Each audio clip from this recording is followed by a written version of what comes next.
Welcome to the Kevin Cook Show. And now, here's Kevin. Well, hello all. I know it's been quite some time before with me doing a Kevin Cook Show, so I'm glad to be back on. Of course, I took a big hiatus. I know a lot of people have been following me, but I haven't been putting anything up new. Oh boy, because I just feel like I just felt like I reached a point where I pretty much talked about all the things that were really bugging me. But until now, I'm back on for at least this episode. I don't know when my next one will be on. I do plan on making a different show because I even tried to do a little bit of disc jockeying with Christian music, but I don't know if that's something that's, I do like the music, I do like ministering to people, but that's a lot of work to do a multiple show. But I've also wanted to do. I'm also a big country music fan, and I do work at a country radio station format. So I have been experimenting on trying to record a show, get it played on air. And the downside to that is I have to use the station's call letters and things like that. I think I'm going to post those episodes. They'll be in 3-part segments. Yeah, pretty much it'll be a country music show. However, the downside is you will hear me talk more about the radio station every time I do talk. You'll hear me do the call letters, which is WPGW. You'll hear that in between the song breaks. So the downside is I'm really advertising myself plus the station, and that's if you're trying to build up your own reputation, it's kind of tough to do. And I think that's my dream. I think that's what I really wanted to do. And plus, I love coming on here and talking about movies. I love coming on here and talking about movies. I'm repeating myself, deja vu, like the commercial says. There's things that really bug me and what things I really encourage everyone to do, and just, things that I recommend that's out there right now. And, of course, this episode will be about Blu-ray. Actually, this home video entirety, because I think what goes on... I was thinking about, coming back on here and was thought, what should I talk about? And, obviously, if you go into an electronics store, there's one store in particular. It's a big box store. I'm not going to name the name of the store, but they used to have. You'll know which store I'm talking about once I start describing it. You go in and they used to have Blu-ray only aisle, and if you wanted a Blu-ray title, you just walk down that one particular aisle, and that was the whole catalog of the whole store in terms of what they had on Blu-ray, and everything else was in genre, on DVD.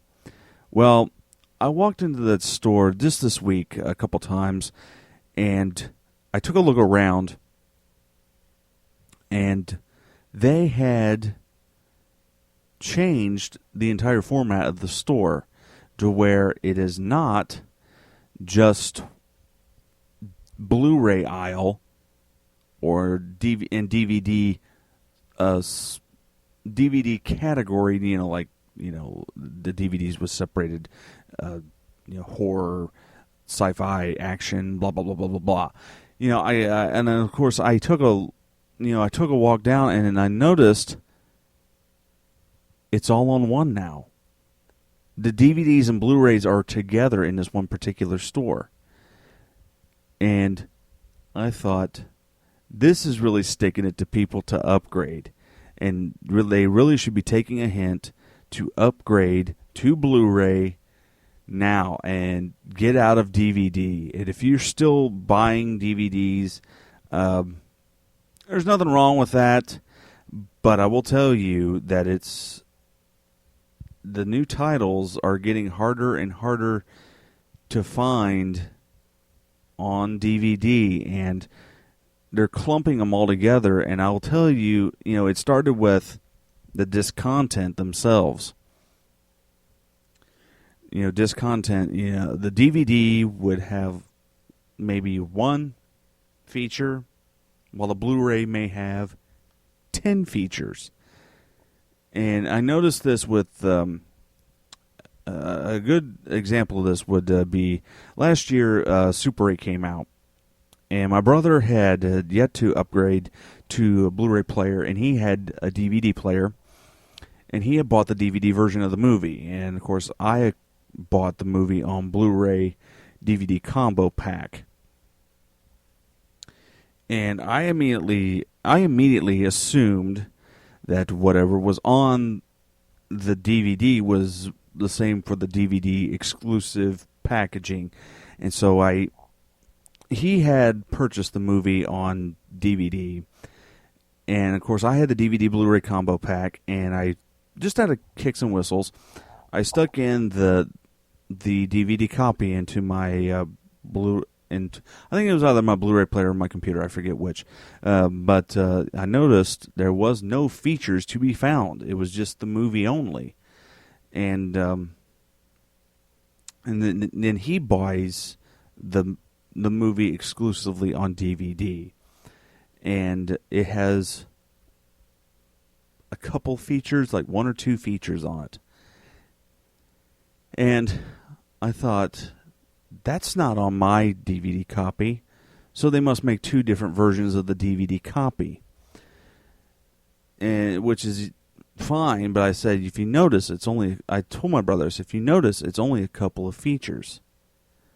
And I said, you come in here and look at my Blu-ray, you notice I have 2 hours worth of bonus content.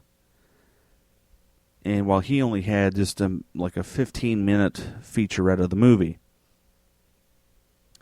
But point being is that, DVD is getting less content on it. It's getting down to the point where the DVD is just having the movie on it, just the movie only. And the Blu-ray has the movie plus buttload of features and just a good number of content that's on the disc. And plus, there's things that's not on the disc that you can access through the internet, BD Live and things like that. And another case of point would be the Avengers. I think I took a look at that. I don't have the Avengers yet. The problem is with the Avengers, it's a Disney title, and Disney is really, let's just say, proud of their product, and they have a reason to have a $30 sticker stuck on it permanently. They don't bring those prices down unless the movies are going back into the infamous vault just to get rid of what's in the store. But I took a look at the back of the Avengers, and there's a whole bunch of features on the Avengers Blu-ray, while the DVD has nothing. It is just the movie only. So take a hint, folks, that DVD is gone. It is dead. It is a dead format, a thing of the past. Get a Blu-ray player. It's not expensive. Get a Blu-ray player. And if you think Blu-ray is expensive, take a look down that store I'm describing. I took a look down that aisle today. Look at the new the new Blu-ray players. You know what the average price of a Blu-ray player is now? $80. $80. And if you think that's expensive, I'm sorry. You are living in another world. For high definition, picture and sound, you're living in another world if you think $80 is expensive. That's just nuts if you think that's expensive. Get a Blu-ray player. And the nice thing is, if you get a Blu-ray player, you do not have to upgrade your DVDs and just rebuild your collection. You can if you want to. But it's up to you to decide that. Like right now, Best Buy has the upgrade and save program, in which you take in some DVD title, and it can be any DVD title, as long as it's legally pressed, original artwork, no photocopies or burned DVDs will be accepted. You bring in your disc and you exchange it for a Blu-ray. It used to be it was only within certain titles that you could bring in the disc, and they would only accept that exact copy. Like, say, if you had The Dark Knight on DVD, you wanted to upgrade to the Blu-ray. Well, you brought in your copy of The Dark Knight to the front desk along with the Blu-ray, and they would give you a coupon. Now you just bring in any DVD that you've purchased at a store, online, walked into the store, whatever, and you've got Blu-ray. You just go in, you exchange it, and you go from there. Like today, this is a preview to my DVD collection video. I picked up Where the Wild Things Are. However, I am keeping the DVD for reasons, and this is not uncommon too. Like some people do want to keep the DVDs, and they make their own DVD Blu-ray combo pack. You know how they do that, which is fine because not every system, like a car, has adopted Blu-ray yet. So that's the intents and purposes of putting in a DVD in Blu-ray DVD combo packs, is like so you can take it on the go, you can take it in your car and watch the movie. And however, I think eventually they may put Blu-ray into a car eventually, but eventually what's going to happen is everything is going into the cloud. It's going on a server. If you have Flickster or use the Ultraviolet, for example, that's what that's for. You can watch your movie onto a portable media device and stream it live via internet connection. The problem I found with Ultraviolet is if you have an Android phone and you have a service that you watch the movie through. Like I watch a good majority of my Ultraviolet movies through Flickster.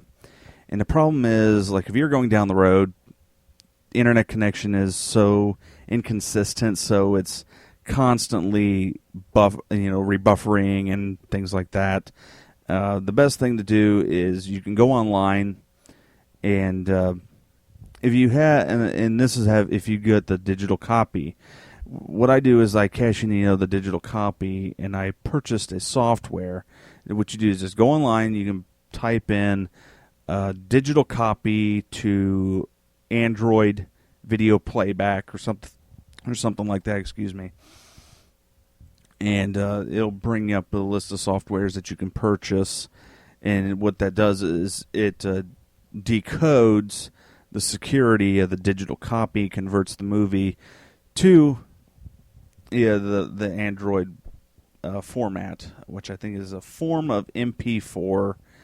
But it's like really low. It's not even a QuickTime. It's not even a QuickTime or anything like that. And it converts, and it's not the best quality, but it's good quality for an Android phone.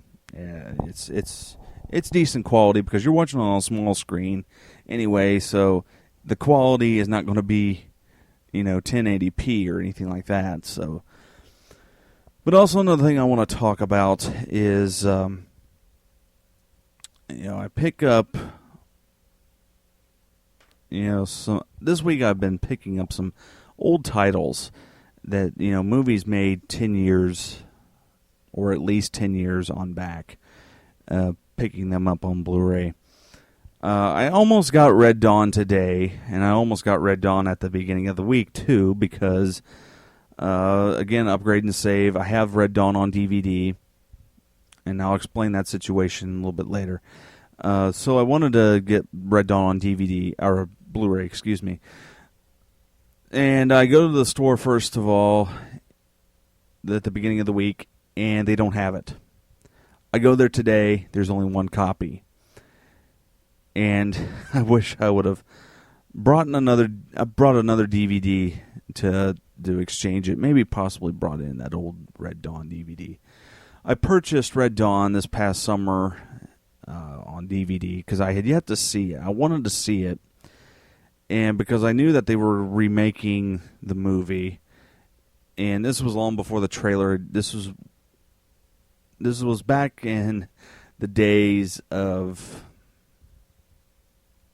I knew about this movie back in 2007, 2008, I believe, and I read about it, and this sounds so much like an 80s movie because I was not familiar with the movie, and then they said, well, yeah, it's a remake of the 1984 movie with Patrick Swayze. That sounds cool. And I checked the premise on it, about an invasion on the United States and so on and so forth. And I finally was able to go to a mom and pop video store which sells old DVDs and Blu-rays, previously viewed stuff.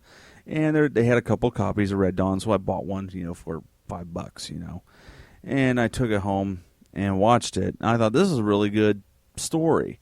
But the problem is that it's a real 80s movie. And I said, I don't see how this movie is going to translate very well into a modern day audience. Then the synopsis finally came out for what is coming, and I thought, oh, okay, so they're trying to make it work. But anyway, what I was talking about, I got sidetracked on Red Dawn, but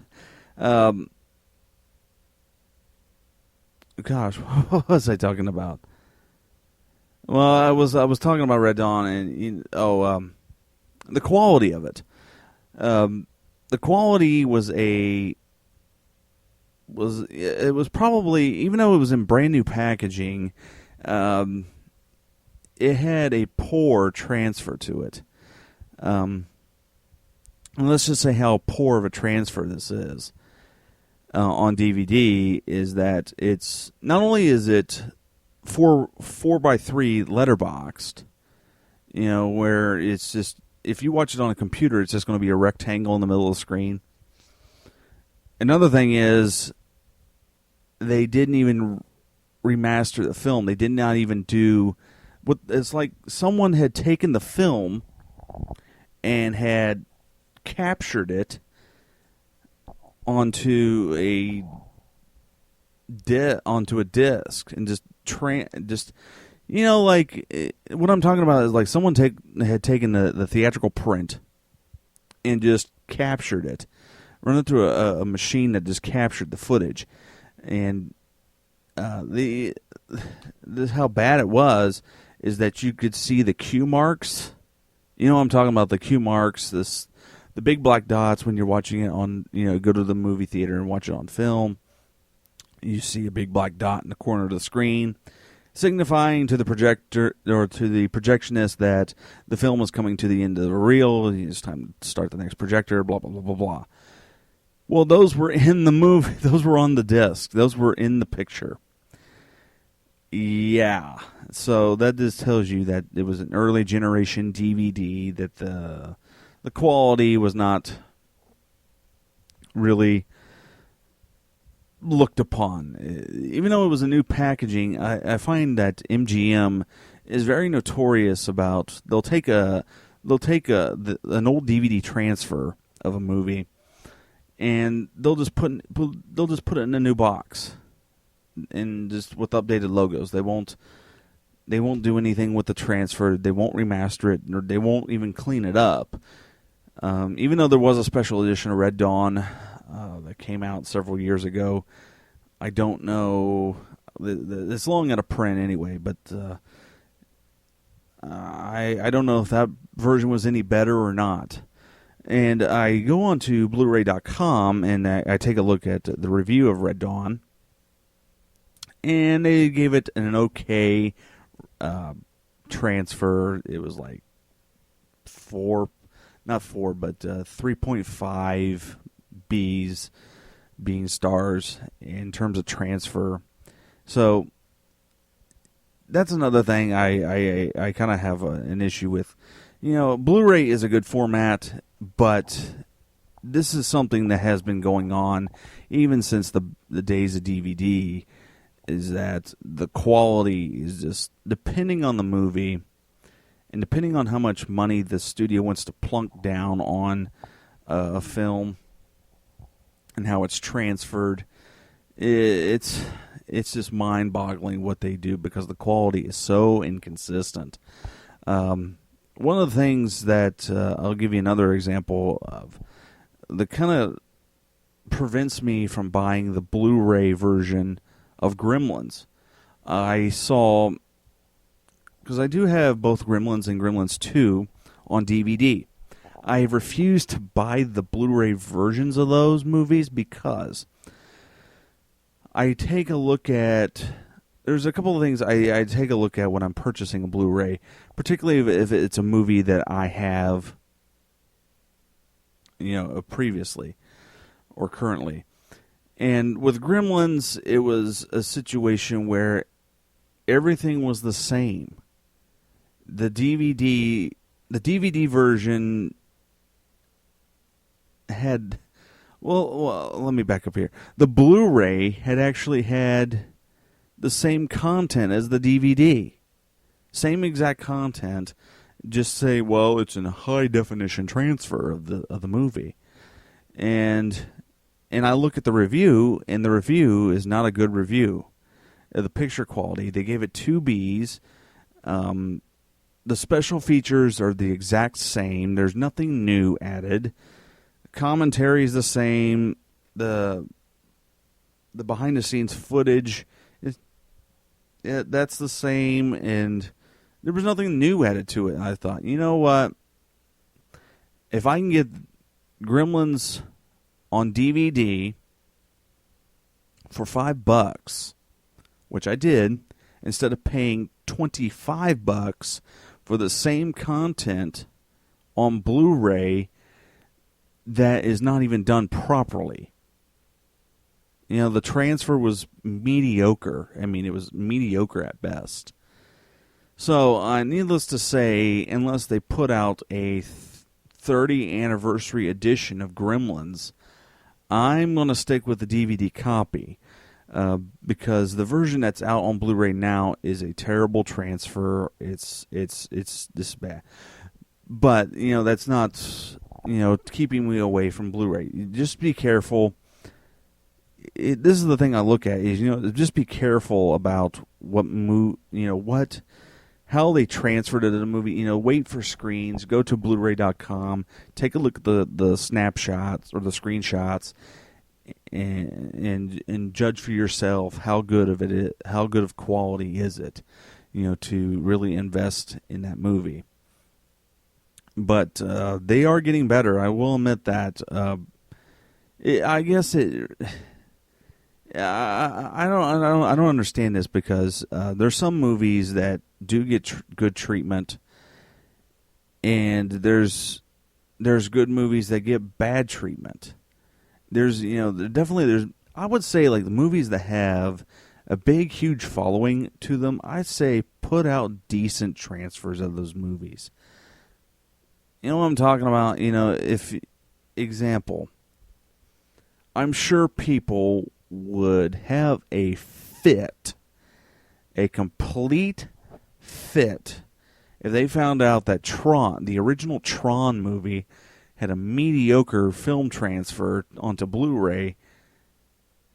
People would be all of a sudden ablaze on message boards and whatnot, sending Disney hate mails saying, "How dare you do that?" If they're really... I'm just saying, the reason why I say that because it really should not be about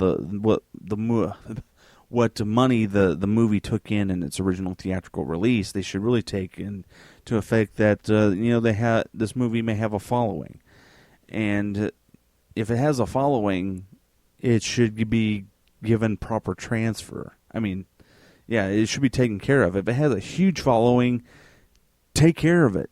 If it has a small following, probably not. Example, people want to tend to want to put the Academy Award-winning Best Pictures as movies as I used to think this way too, is that movies that should, the Academy Awards should have the better treatment of a film transfer onto home video. That's not always true, and there's some that are better than others in terms of Academy Awards. There are a few Academy Award-winning films I wish did have better transfers or better additions. Example, one that I really enjoy because it's just so brutally real, and that's Kramer versus Kramer. It won the Best Picture in 1979. Some people have made fun of that movie and so on and so forth, but I really enjoyed that. I really enjoyed that one. I thought it should have been had a different DVD transfer instead. It's just generic. It's just a generic treatment. It was in the there's. I understand, with the Academy award-winning movies, I mean like the Best Picture winners. There's hit or miss on on the winning pictures. I mean, I doubt if anybody. Well, example, I'll tell you, Rain Man is a good movie, but it's really not that great. It is a good movie. It won the Best Picture in 1988, but a lot of critics and audiences were, really scratching their heads and wondering, how in the world did that happen?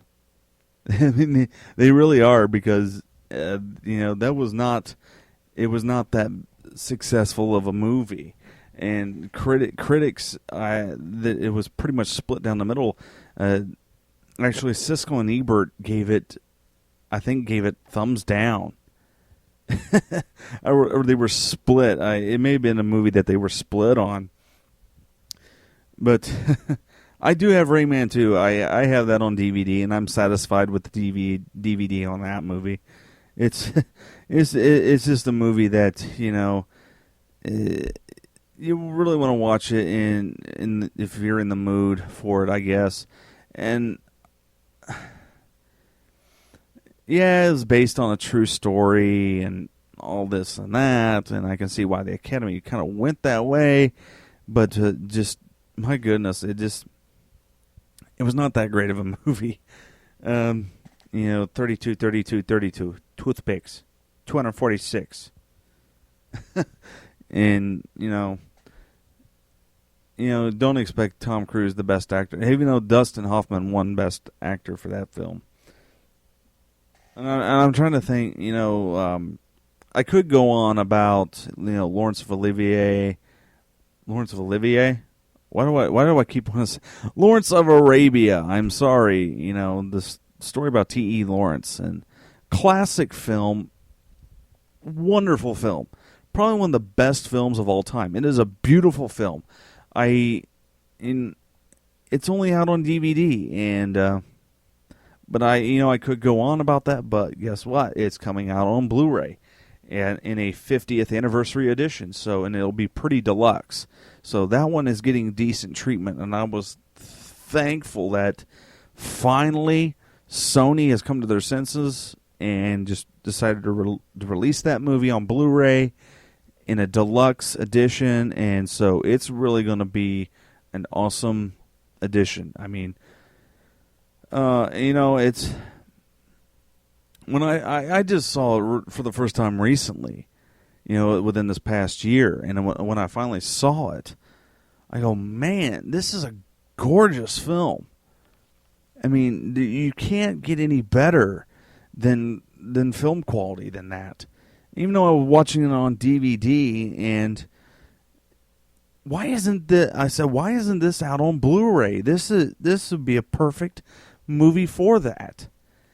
And it's taken some time, but eventually it is coming, thankfully. And also, I could ramble on about Patton. Patton did come out on Blu-ray, but it was a terrible, terrible transfer. It was DNR'd all to pieces.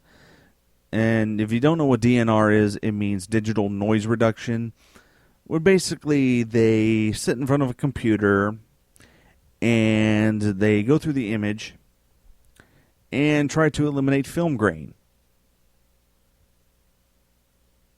Not a good idea. Why is that? Because a movie that is shot on film will be grainy. Why? Because it is shot on film. Film uses grain. Grain actually makes up the picture of what you see. And if you scrub away film grain, you scrub away the image. Make sense? So, when you look at a film like Patton, and here's another thing, it was shot in 70 millimeter. 70 millimeter, the grain should have been barely noticeable. Why? Because 70 millimeter is bigger film stock. It's just overall bigger film, and so it doesn't use as much grain. It's still there, but it doesn't use as much, and it's really fine grain as compared to 35 millimeter, which will have more noticeable grain. Plus, another thing that takes into effect is the film is what kind of film stock did they shoot the movie on? Did they shoot it on cheap, generic film stock, or did they use some good stuff like, good film stock like what Kodak or Deluxe would use?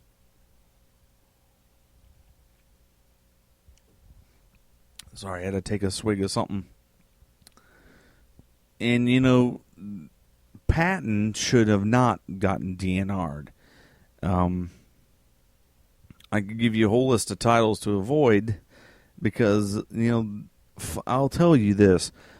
20th Century Fox they still are, they are notorious for, they are notorious for DNRing movies big time.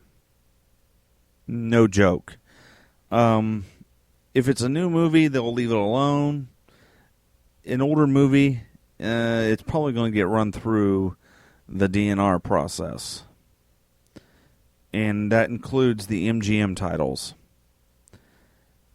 And in case you notice that the entire Bond series is out on Blu-ray in a big, huge box set. It's about $160, but I don't see myself getting that one anytime soon because I was never a big James Bond fan.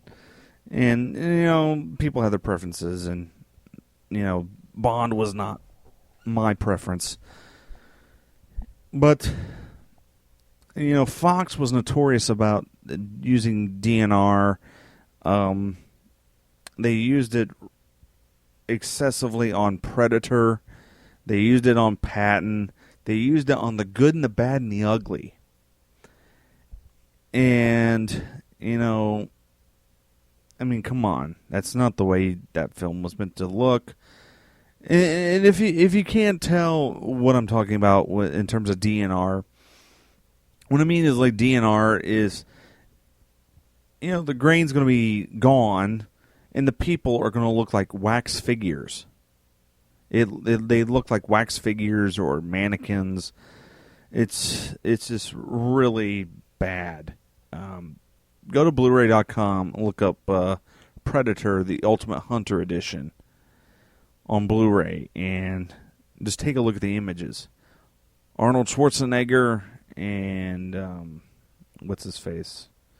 He also played in the Rocky movies.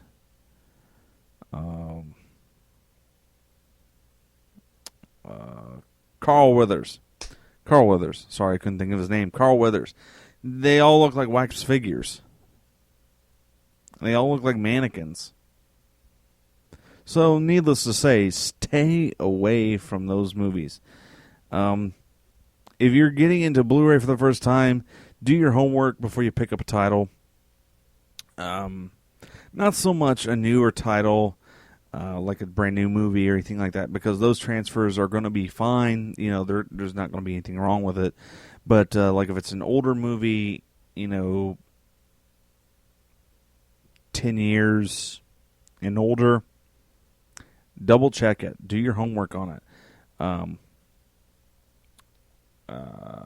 But I will put in a plug and say Universal is doing a bang-up job restoring the films that they said that they were going to restore, and they've held up to that. They really have. I have 2 films that they've completely restored, and they look phenomenal on Blu-ray. And I'm talking about Jaws and E.T. They both look really good on Blu-ray. They're completely restored from the original film negative, and they look phenomenal. Grain is intact. You can make out details. It's just really well done job, and just it is really well done. There was a couple things I had about the E.T. Blu-ray that, the only thing I had against the E.T. Blu-ray was, I wish it had the full 2-hour documentary that came out 1995 on the 1995 Laserdisc, I believe. The version that came out on the 1995 home video is a cut down, like a 15-minute version of it. They did include a little bit of that on the Blu-ray, but it's a 40-minute version. But I would kind of like to have seen the full 2-hour behind-the-scenes documentary. They were able to do that with Jaws and put that full 2-hour documentary on Jaws on there, or on the Jaws Blu-ray, excuse me. But they were able to do that. But in terms of E.T., it was like, forget that. But anyway, there is what I do commend on the E.T. Blu-ray in terms of bonus features is I do like the behind-the-scenes footage.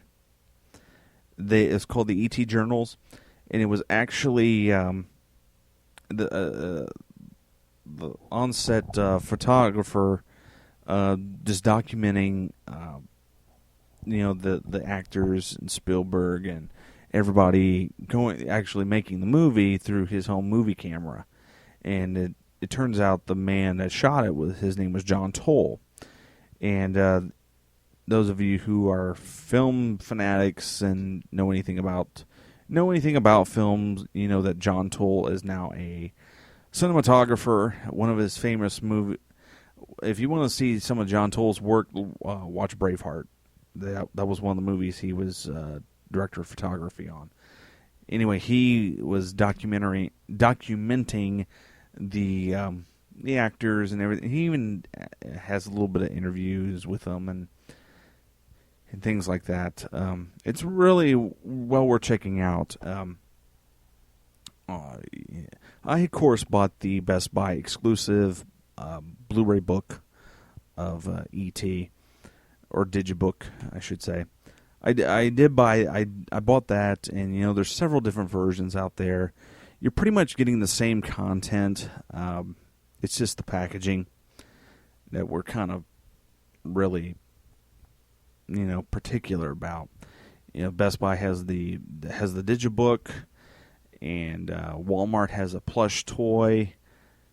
That's pretty much what they're doing with theirs. Is just a plush toy, comes in a big box, and Target's got a steel book. This is that's the second time. This is another thing I'm going to bring up real quickly, is that the stores are coming up with exclusive packaging Another thing with the E.T. is that if you go on Amazon, you can get the spaceship version. The version in the form of the spaceship, but the problem is that's $150. And so, you better pass on that. But anyway, the stores are coming up with exclusive packaging, and so far Best Buy has trumped in my book in terms of what they are releasing. I remember Target also wanted to put out a steelbook of the Hunger Games, and I thought that looks cool. They're selling it for $20. I might plunk down on that at Target. But then my brother comes to me with the ad and says, "Are you sure? Here's what Best Buy's got. They've got a 4-disc edition for $29.99, and you get both versions of the movie. While the Target exclusive would have just had the Blu-ray version, and no, I don't. It may have had the digital copy in it. I don't know. But anyway, needless to say, I bought the Best Buy exclusive. And, the same thing happened with E.T. I thought, the Target Steelbook, that may be cool. And Best Buy announces, hey, we've got a Digibook. So, Digibook or Steelbook. Steelbooks are cool, but so are the Blu-ray books. E.T. is my favorite movie of all time. And I'm kind of a fanatic about it, and I do have some collective stuff on it. I have the E.T. Michael Jackson record. I may put that on here just for kicks and whistles. I also have the Drew Barrymore read storybook that was released by Walt Disney. I have that. However, I do not have the original version. I have the 2002 remaster version, that came out with the 20th anniversary release. And I also had the 20th anniversary release DVD that'll probably never see the light on Blu-ray. So I'm just keeping that for collective purposes. And it's just crazy. And Spielberg realized that he really goofed up when he did that. He said, "You know what? I just messed with people's movies." He said, "Even though my name's tacked onto it, these were the audience's movies. They were not mine."